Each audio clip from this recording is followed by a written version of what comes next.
ಪ್ರತಿಯೊಬ್ಬ ಗೃಹಲಕ್ಷ್ಮಿಯರು ಕಡ್ಡಾಯವಾಗಿ ತಿಳ್ಕೊಳ್ಳೇಬೇಕಾದಂತ ಒಂದು ಹೊಸ ಅಪ್ಡೇಟು. ಹೌದು ಸ್ನೇಹಿತರೆ, ಗೃಹಲಕ್ಷ್ಮಿ ಯೋಜನೆಯ 22, 23, 24ನೇ ಕಂತಿನ ಹಣದ ಲೇಟೆಸ್ಟ್ ನ್ಯೂಸ್ ಅನ್ನ ನಿಮಗೆ ತಿಳಿಸ್ಕೊಡ್ತಾ ಇದ್ದೀನಿ. ಯಾಕಂದ್ರೆ ಪ್ರತಿಯೊಬ್ಬರು ಹೇಳ್ತಿರುವಂತದ್ದು ಮಾಹಿತಿ ಏನಪ್ಪಾ ಅಂತಂದ್ರೆ, ಸರ್ ನಮ್ಗೆ 23ನೇ ಕಂತಿನ ಹಣ ಇನ್ನೂ ಬಂದಿಲ್ಲ, 24ನೇ ಕಂತಿನ ಹಣ ಬಿಡುಗಡೆ ಆಯ್ತು ಅಂತಾರೆ, ಆದ್ರೆ ಇನ್ನೂ ಬಂದಿಲ್ಲ. ಕೆಲವರು ಅಂತಾರೆ ನಮ್ಗೆ ಇನ್ನೂ 22ನೇ ಕಂತಿನ ಹಣನೇ ಬಂದಿಲ್ಲ ಅಂತ ಹೇಳ್ತಾ ಇದ್ದಾರೆ. ಇಲ್ಲಿ ಒಂದು ಕಡೆಗೆ ನಿಮಗೆ ಗೊತ್ತಿರಬಹುದು, ಲೈವ್ ಆದಂತ ಅಪ್ಡೇಟ್ ಅನ್ನ ಲಕ್ಷ್ಮಿ ಹೆಬ್ಬಾಳ್ಕರ್ ಅವರೇ ಕೊಟ್ಟಿದ್ದಾರೆ. ನಾವು ಈಗಾಗಲೇ 22ನೇ ಕಂತಿನ ಹಣವನ್ನ ಬಿಡುಗಡೆ ಮಾಡಿದ್ವಿ. ಅಂದ್ರೆ ಸೆಪ್ಟೆಂಬರ್ ಮತ್ತೆ ಅಕ್ಟೋಬರ್ ತಿಂಗಳದ್ದು 2 ತಿಂಗಳದ್ದು ನಾವು ಇನ್ನು ಬಿಡುಗಡೆ ಮಾಡ್ಬೇಕಂತ ಹೇಳ್ತಾ ಇದ್ದಾರೆ. ಆದ್ರೆ ಇಲ್ಲಿ ಕೆಲವರಿಗೆ ಏನಾಗಿದೆಪ್ಪ ಅಂತಂದ್ರೆ, ಸ್ವಲ್ಪ ಪ್ರಮಾಣದಲ್ಲಿ 23ನೇ ಕಂತಿನ ಹಣ ಬಿಡುಗಡೆ ಆಗಿದೆ. ಅದು ಕೆಲವರಿಗೆ ಬಂತು, ಕೆಲವರಿಗೆ ಹಣ ಇನ್ನೂ ಬಂದಿಲ್ಲ. ಅಂದ್ರೆ ಇಲ್ಲಿ ಏನು ಲಕ್ಷ್ಮಿ ಹೆಬ್ಬಾಳ್ಕರ್ ಅವರೇ ಒಪ್ಪಿಕೊಂಡಿದ್ದಾರೆ, ಇನ್ನು 2 ಕಂತುಗಳ ಹಣ ಪೆಂಡಿಂಗ್ ಇದೆ. ಅಂದ್ರೆ 23, 24ನೇ ಕಂತಿನ ಹಣ ಇನ್ನು ಪೆಂಡಿಂಗ್ ಇದೆ. ಮತ್ತೆ ನವೆಂಬರ್ ತಿಂಗಳದ್ದು 25ನೇ ಕಂತಿನ ಹಣ ಅತಿ ಶೀಘ್ರದಲ್ಲೇ ಅದು ಕೂಡ ಆಗ್ತೀವಿ ಅಂತ ಹೇಳ್ತಾ ಇದ್ದಾರೆ. ಸೊ ಹಾಗಾದ್ರೆ ಇದೀಗ ಬಂದಿರುವಂತ ಲೇಟೆಸ್ಟ್ ಅಪ್ಡೇಟ್ ಅನ್ನ ನಿಮ್ಗೆ ತಿಳಿಸ್ಕೊಡ್ತಾ ಇದೀನಿ. ಅಂದ್ರೆ ಇವತ್ತ ಏನು ನಿಮ್ಗೆ ಯಾವ ಜಿಲ್ಲೆಗಳಿಗೆ ಈ ಒಂದು ಗೃಹಲಕ್ಷ್ಮಿ ಯೋಜನೆಯ ಹಣ ಬಿಡುಗಡೆ ಆಗ್ತಾ ಇದೆ. ಹೌದು ಸ್ನೇಹಿತರೆ, ಕೊನೆಗೂ ಈಗ 23 ಮತ್ತು 24ನೇ ಕಂತಿನ ಹಣಕ್ಕಾಗಿ ಏನ್ ಕಾಯ್ತಾ ಇದ್ರಿ, ಹಣ ರಿಲೀಸ್ ಆಗುವಂತ ಸಮಯ ಬಂದೇ ಬಿಡ್ತು. ಅಂದ್ರೆ ನಿಮ್ಮ ಖಾತೆಗಳಿಗೆ 4,000 ಹಣ ಜಮಾ ಆಗ್ತಾ ಇದೆ. ಇದ್ರ ಬಗ್ಗೆ ಒಂದು ಲೇಟೆಸ್ಟ್ ಆದಂತ ಅಪ್ಡೇಟು, ಯಾವ ಒಂದು ಜಿಲ್ಲೆಗಳಿಗೆ ಬರ್ಬೋದು ಇವತ್ತ, ಮತ್ತೆ ಯಾವ್ಯಾವ ಜಿಲ್ಲೆಗಳಿಗೆ ಯಾರ್ಯಾರು ಹಣವನ್ನ ಪಡಿತಾ ಇದಾರೆ ಅನ್ನೋದ್ರ ಬಗ್ಗೆ ಕಂಪ್ಲೀಟ್ ಆದಂತ ಒಂದು ಮಾಹಿತಿನ ತಿಳಿಸ್ಕೊಡ್ತೀನಿ. ಮತ್ತೆ 25ನೇ ಕಂತಿನ ಹಣದ ಒಂದು ಹೊಸ ಅಪ್ಡೇಟ್ ಅನ್ನ ತಿಳಿಸ್ಕೊಡ್ತೀನಿ. ಜೊತೆಗೆ ನಿಮ್ಗೆ ಏನು ಗೃಹಲಕ್ಷ್ಮಿ ಯೋಜನೆ ಅಂದ್ರೆ ಗೃಹಲಕ್ಷ್ಮಿಯರು ಏನು 3 ಲಕ್ಷದವರೆಗೆ ಸಾಲ ಸೌಲಭ್ಯವನ್ನ ಪಡಿಬೇಕಂತಿದ್ದಾರೆ, ಅದ್ರ ಬಗ್ಗೆ ಒಂದು ಲೇಟೆಸ್ಟ್ ಆದಂತ ನ್ಯೂಸ್ ಬಂದಿದೆ.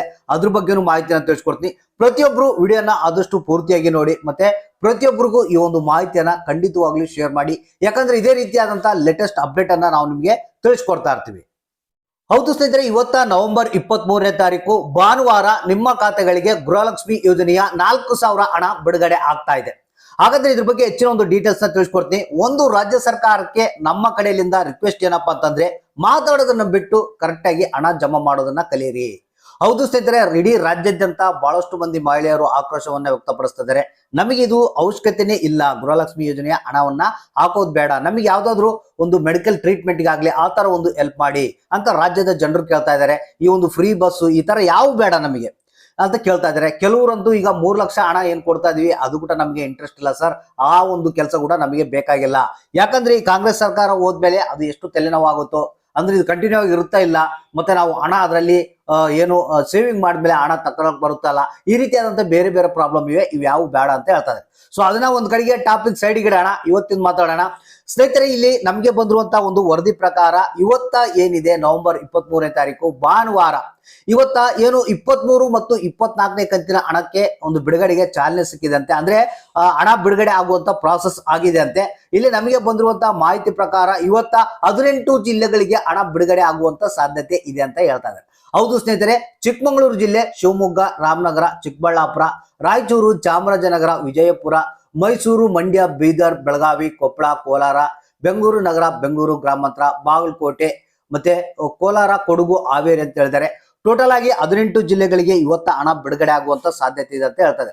ಅಂದ್ರೆ ಇಲ್ಲಿ ರಾಜ್ಯ ಸರ್ಕಾರ ಹೇಳಿದಂತ ಮಾತುಗಳು 100% ಆಗಿ ಗ್ಯಾರಂಟಿ ಆಗಿ ವರ್ಕ್ ಆಗ್ತಾ ಅಂತ ನಾನು ಹೇಳಲ್ಲ. ಯಾಕಂಬುದು ನಿಮ್ಗೆ ಗೊತ್ತಿರ್ಬೋದು, ಸ್ವಲ್ಪ ಹಣವನ್ನ ಬಿಡುಗಡೆ ಮಾಡ್ತಾರೆ, ನಾವು ಬಿಡುಗಡೆ ಮಾಡಿದ್ವಿ ಅಂತ ಹೇಳ್ತಾರೆ. ಸೊ ಅದಕ್ಕಾಗಿ ಇಲ್ಲಿ ಯಾರ್ಯಾರಿಗೆ ಹಣ ಬಂದಿಲ್ಲ ಜಸ್ಟ್ ತಾಳ್ಮೆಲಿಂದ ವೇಟ್ ಮಾಡ್ತಾರೆ. ನಮಗೆ ಬಂದಿರುವಂತ ವರದಿ ಪ್ರಕಾರ 23 ಹಾಗೂ 24ನೇ ಕಂತಿನ ಹಣ ಪ್ರೋಸೆಸ್ ಆಗಿದೆ ಅಂತೆ.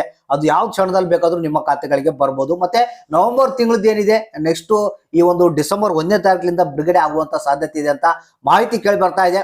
ಮತ್ತೆ ಅದ್ರ ಜೊತೆಗೆ ಹೆಚ್ಚಿನ ಒಂದು ಡೀಟೇಲ್ಸ್ ಏನಪ್ಪಾ ಅಂತಂದ್ರೆ, ಹೊಸ ಅಪ್ಡೇಟ್ ಏನಪ್ಪಾ ಅಂತಂದ್ರೆ, 3 ಲಕ್ಷದವರೆಗೆ ಸಾಲ ಸೌಲಭ್ಯವನ್ನ ಪಡಿಬೇಕಂತ ಇರೋರು ಜಸ್ಟ್ ರೆಡಿ ಆಗಿರ್ರಿ. ನೀವು ಹೊಸ ಅಪ್ಡೇಟ್ ಅನ್ನ ತಿಳಿಸ್ಕೊಡ್ತೀನಿ. ಯಾಕಂದ್ರೆ ಅಲ್ಲಿ ಬ್ಯಾಂಕ್ ನಲ್ಲಿ ಹೋಗಿ 1,000 ರೂಪಾಯಿ ನೀವು ಡೆಪಾಸಿಟ್ ಅನ್ನ ಮಾಡ್ಬೇಕಾಗುತ್ತೆ.